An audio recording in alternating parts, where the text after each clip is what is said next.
Plus de 3 ans après le début de l'invasion russe de l'Ukraine, Kiev et Moscou relancent ce jeudi des pourparlers de paix direct à Istanbul, une première depuis le printemps 2022. Objectif, tenter de trouver une issue au conflit russo-ukrainien. Un conflit qui a commencé le 24 février 2022 lorsque le président russe a lancé ses troupes à l'assaut de l'Ukraine sur plusieurs fronts. Les missiles russes pleuvent sur plusieurs villes ukrainiennes. Les soldats russes franchissent la frontière à partir de la Russie à l'est, du Bélarus au nord et de la Crimée au sud. Dès les premiers jours de l'invasion, les soldats russes tentent d'encercler Kiev avec l'intention claire de renverser rapidement le pouvoir ukrainien.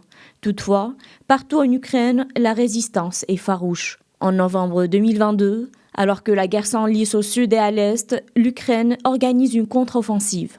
Déjà en septembre, la résistance ukrainienne parvient à chasser les Russes de la ville de Kharkiv, située à la frontière entre les deux pays. En 2023, la situation se complexifie. Le groupe Wagner, une milice paramilitaire russe, se rebelle contre le Kremlin, menaçant la stabilité interne de la Russie.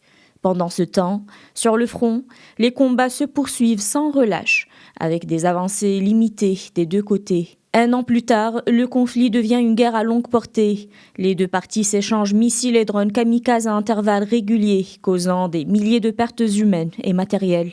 Les négociations de paix, bien que nombreuses, échouent systématiquement à aboutir à un cessez-le-feu durable. Actuellement, la Russie et l'Ukraine continuent d'afficher publiquement des exigences difficilement conciliables. Moscou réclame toujours que Kiev renonce à rejoindre l'OTAN et l'assurance de garder les territoires ukrainiens annexés par la Russie. Des conditions inacceptables pour l'Ukraine et ses alliés, qui, de son côté, demandent des garanties de sécurité occidentale solides afin d'éviter toute nouvelle attaque russe.